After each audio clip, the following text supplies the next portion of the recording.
happening? Oh, what's up? Just kidding. Try not to get too far. Keep up this way.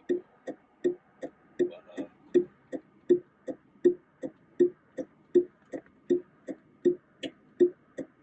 I'm gonna say this is 81, but I'm not sure. Regardless, it'll be in order when I post it. You know what I mean? I'm not exactly sure when I record these. I don't look at the last one to see which number I'm on. But I know I'm in the 81, 82 area right now. I've been kind of off with recording, so I haven't been able to keep up with what day I'm at because, you know what I'm saying, they're all cramming together at this point. But, yeah, so this is actually for Tuesday. Pretty sure this is for Tuesday. Maybe Wednesday. I really gotta just stop trying to figure out what day it is until I know for sure because I'm still behind a little bit. But I plan on getting caught up with these next two videos I'm about to do on this little drive I'm about to make. But yeah, so today is the 23rd. Well, now the 24th, I'm sure, of March. And today is court date, and I'm not worried about it at all. Really just want to get it over with, and also, also want to get this paperwork and stuff submitted and turned in so I can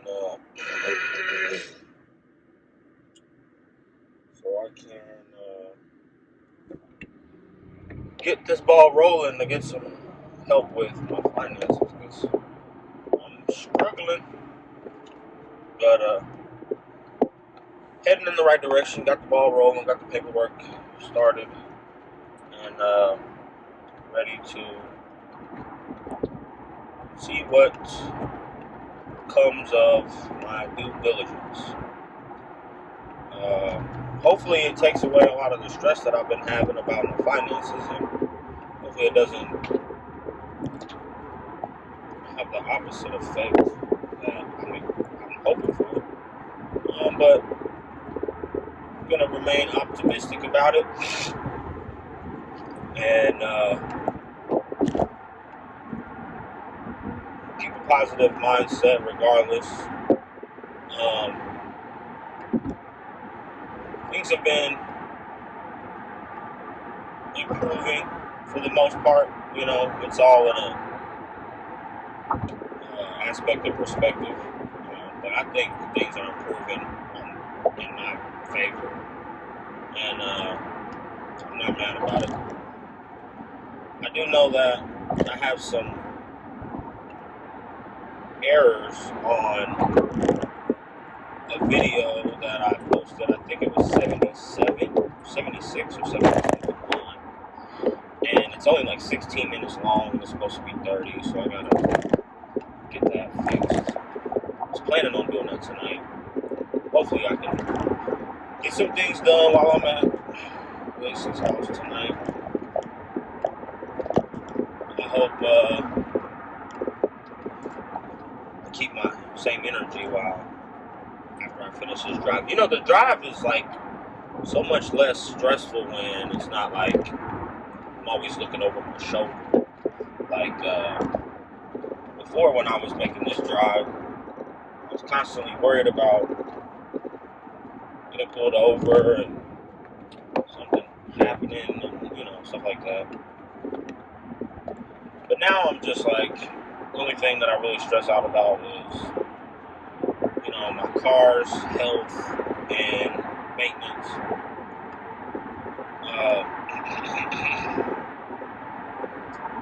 So I don't know if I talked about it in any of my last videos, but I'm going to talk about it in this one. I did get my bread fours, which have literally made me so happy. Literally love those shoes. Like, can't even explain.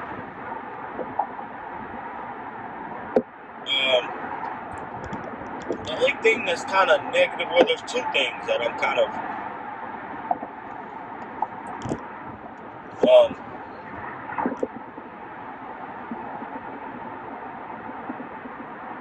not really the happiest about. One being the price of the shoe dropped $30 after I bought mine, which I thought I bought it cheap. Imagine that. And then the second thing is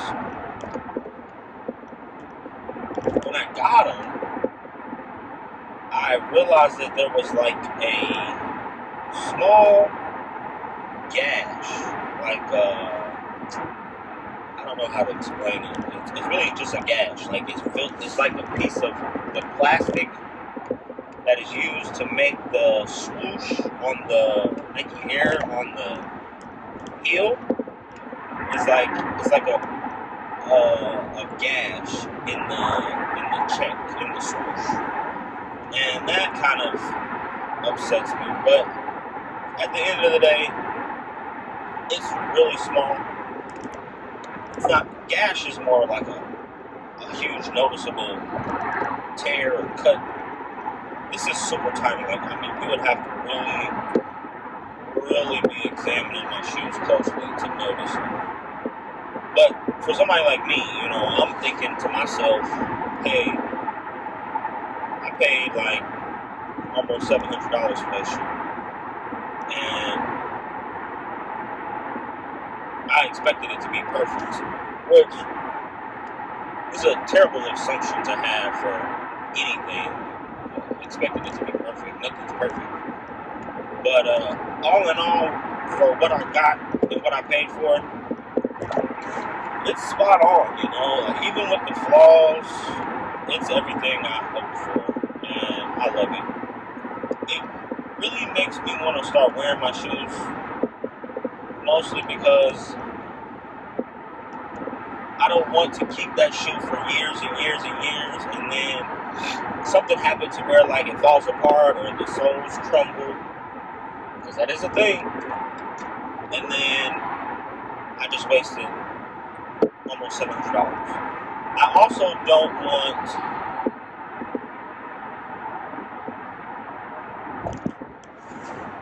to spend that much money just to see it sit in my closet. Like, I want to enjoy it. Like, I really want to get every dime out of that shoe. Like, I really just want to beat the hell out of it, and just to say I did. Because, I mean, I think a big reason why, like, I have such a strong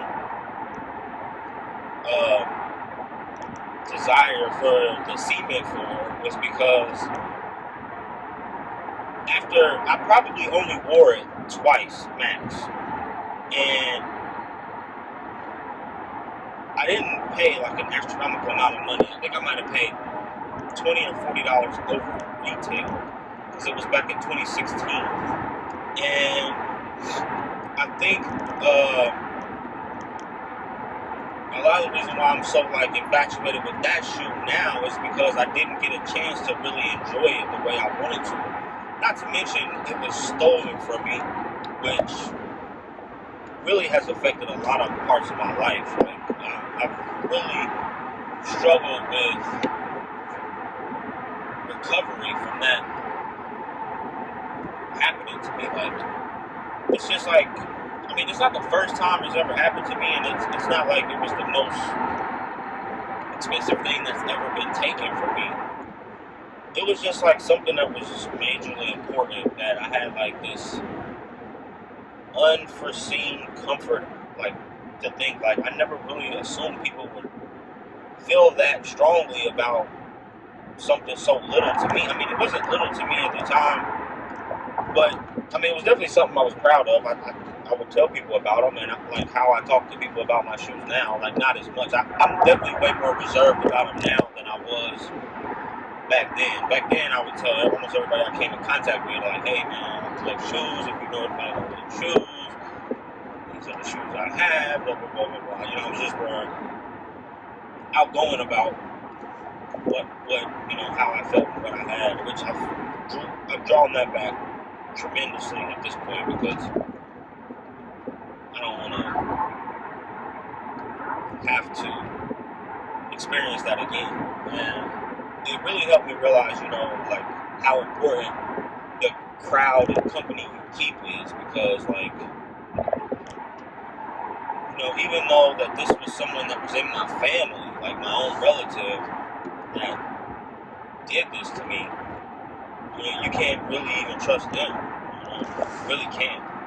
Not if you want to keep your. I mean, even if you don't trust your family, you can't trust anybody. Point blank. Like, that's really what the whole situation taught me, was that trust will get you killed. And to this day, it's like, sometimes I struggle with that, because I worry that, even though I've made such drastic changes in behavior in the company I keep, I still worry that other things can happen to my shoes, like unforeseen stuff, like, flood, or, I just have a worrying, negative mindset. And I think that's a huge problem for me. And I think that also is relative to other parts of my life.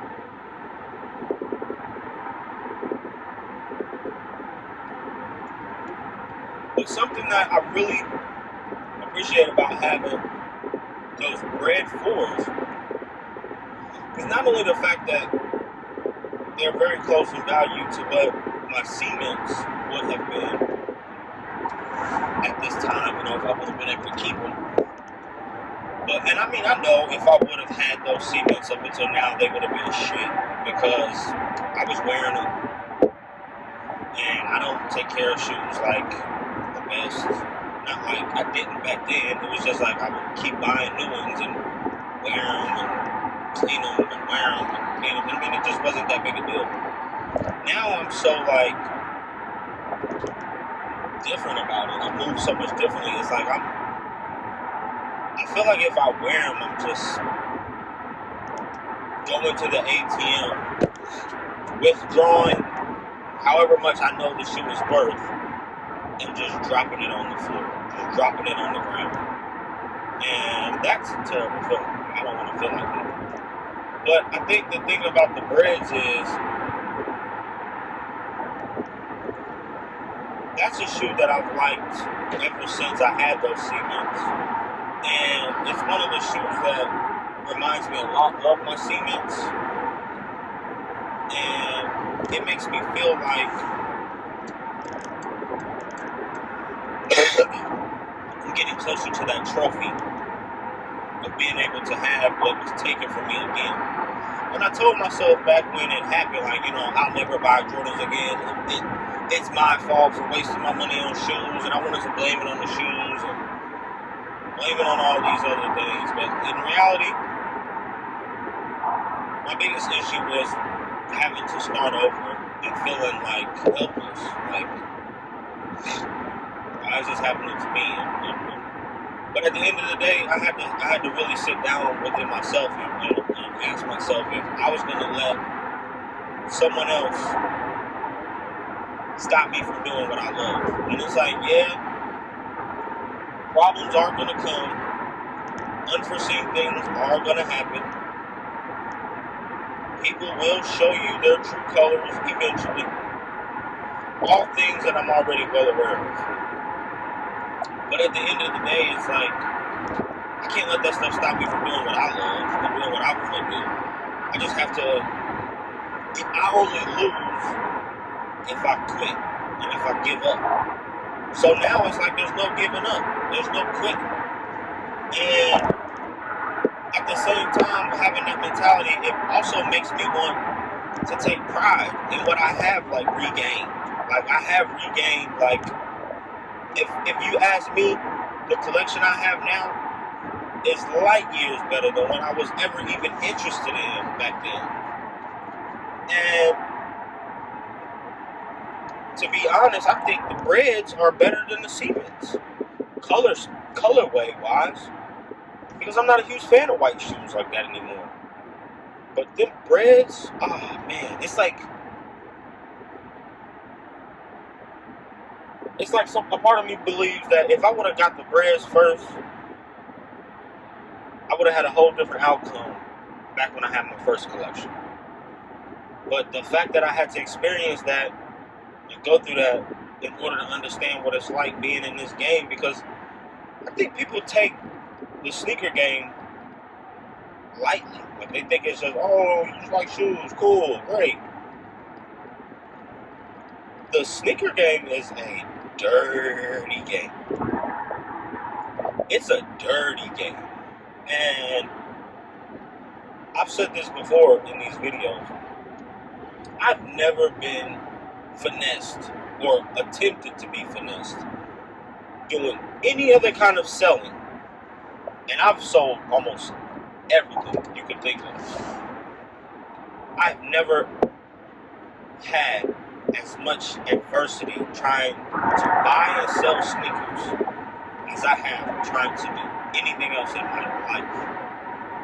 And I think that's for a reason. I think it's one of those things that if you want to have a strong and valuable collection to enjoy, you have to be relentless. You have to be determined. And you have to be thick-skinned, because it's not for the faint of heart. You come into the sneaker game thinking shoes are just going to fall in your lap and you're going to be able to get whatever you want and buy whatever you want for whatever price. And if you come into the game with limitless income, you probably will get everything you want, no problem. If you come into this game as just an honest, regular person, working a 9 to 5, just trying to get, build a collection, be prepared for, I'm talking any kind of finesse you can think of. Do not let your guard down for anybody. Not even kids. Not even kids. Nobody. That's the only way. So, with that being said, I'm going to also talk about how I had mentioned back to StockX, I had put in a support ticket about how I felt about receiving this $700 shoe with the gash in the swoosh.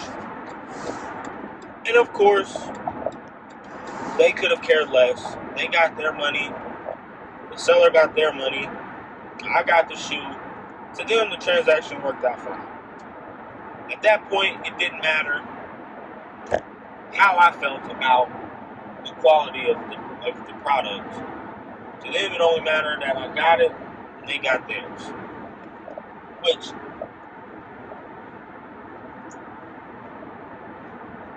to most big businesses like them and other huge businesses, that's all that really matters to them. Getting you what you asked for in a timely manner, and that's it. That's all it is. But what I think they fail to realize is that for a hard-working, honest person like me, it's kind of disheartening to know that the guy that responded to me had mentioned in his response that the shoe had made it through a senior authenticator and multiple regular authenticators. And what bothered me the most was the fact that, okay, so you have these authenticators that work for your company, that I pay your company to authenticate shoes from third-party sellers in order to ensure that I get an authentic product, which is great. But authenticity is one thing when you don't consider manufacturing defects in that process. Like, how good is it for you to get me an authentic product if there are obvious manufacturing defects in that product? regardless of if it's real or not, why does it matter if the shoe is dead stock or brand new if there are obvious manufacturing defects in the shoe? Like, why isn't that a standard for rejection as well? Because you're allowing these sellers to name their price, but I would love to get a shoe that I knew had defects, that I paid retail price for, and then boost this price up astronomically, sell it online to somebody I've never met, and allow a business to profit off of my sale because I can use them as a cover to just authenticate the validity of the shoe, regardless of if it has defects or not. Basically, what I'm trying to say is,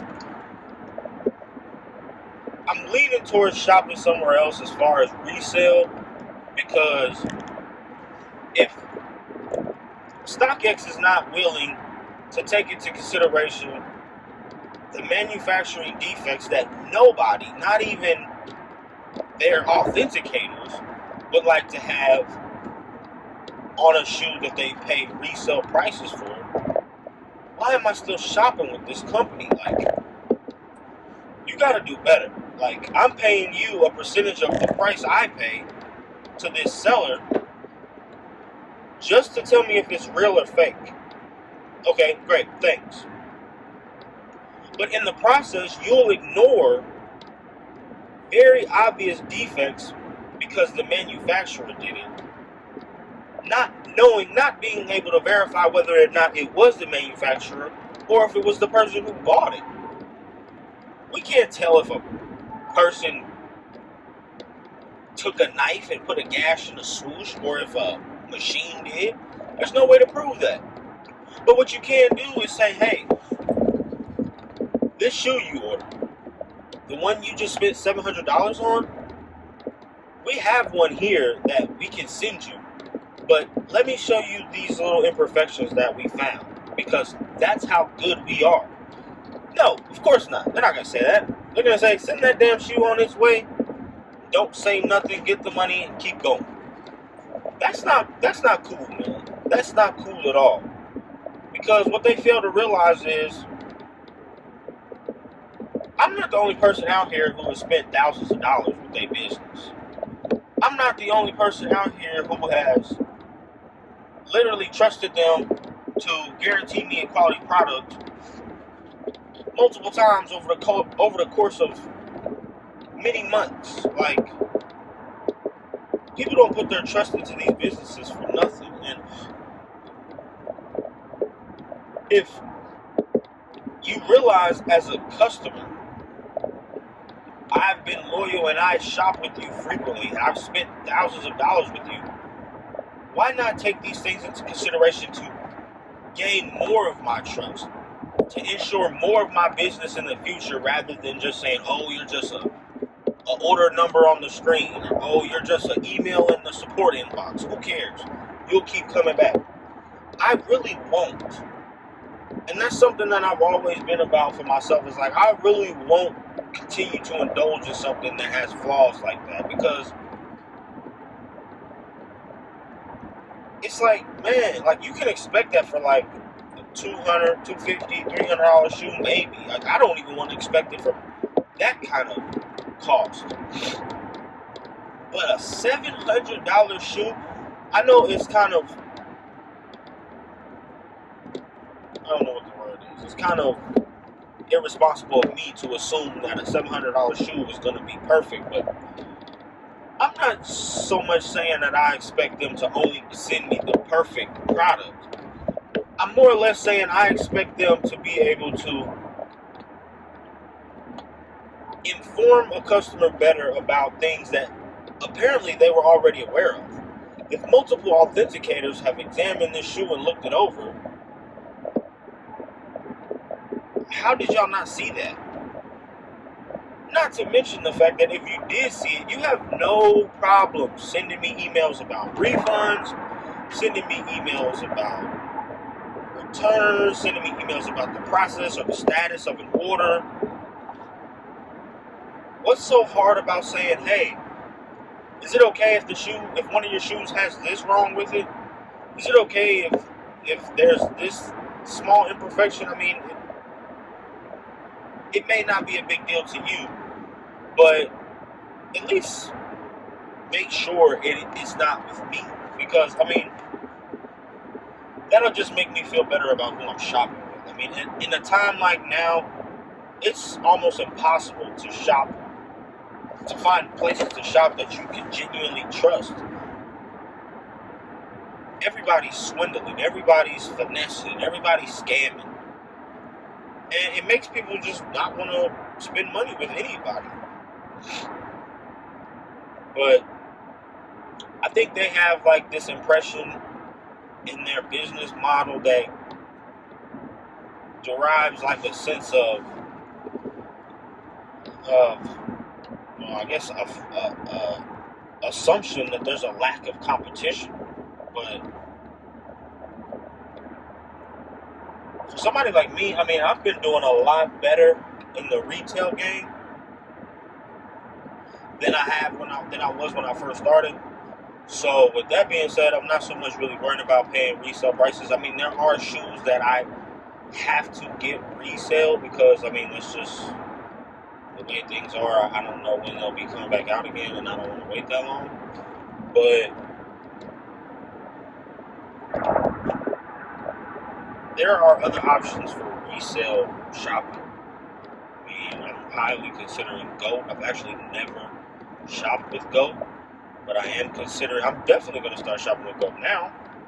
GOAT's going to be my go-to now. StockX literally took them, like, this was an app that I would literally study daily.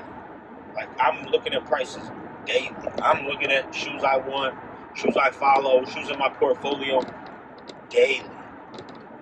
And after that, I mean, I know that's not a big deal to most people. Like, oh man, you serious about a gash and a swoosh? Yes. Because I voiced my opinion that it mattered to me.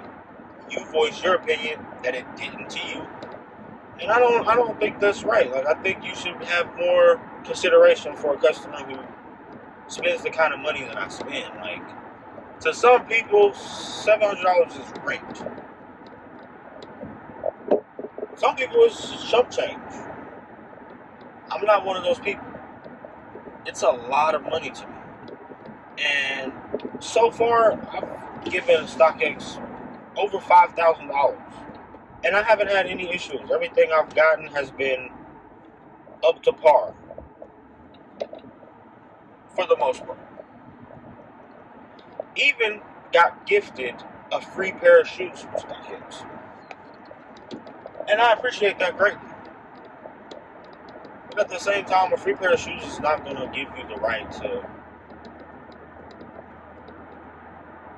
just tell me, like, hey, it doesn't matter to us if you're bothered by an imperfection. It's not our fault, it's the manufacturer. That's like the easiest cop-out I've ever heard. Like, don't cop out on the manufacturer because you knew the shoe had defects and you still sent it. Like, just say, hey man, we got your money, man. It's too bad. Just kiss our ass. I would respect that a lot more, to be honest, because I'm a straightforward person. At least I'm trying to be. But hey, I can't expect businesses to have that kind of practice, and I doubt they would understand because, you know, it's just money to them. It's all about money. But I do feel like there's a door. There's a door within itself for that. Like, in every negative experience, in every situation like this, there's a positive, because that leaves room for somebody like me who loves sneakers the way I do to find a way to get into the market in a better way and do it better than these big businesses out here who are clearly a successful business model but don't have the want or the know-how to provide that upstanding service end to end. That's all it takes. All you have to do is leave a small room, a gap to make a room for improvement. And you open the door for a whole nother business to come through and take the whole... Look what happened with MySpace and Facebook. Facebook were pretty much the exact same platform until Facebook brought out the like button. They changed one little aspect about social media and knocked MySpace completely off the map. That's all it takes. And I don't think other businesses are aware of that. I don't think when they do these updates and all this other hoorah, I don't think they realize how easy it is for them to be overcome by minor adjustments. But that's my 2 cents for today. Thanks again for tuning in, guys. I appreciate it. As always, I will be back with another one of these tonight when I get stopped. But thanks again for watching. If you feel like it, like, subscribe, all the good stuff. As always, adios.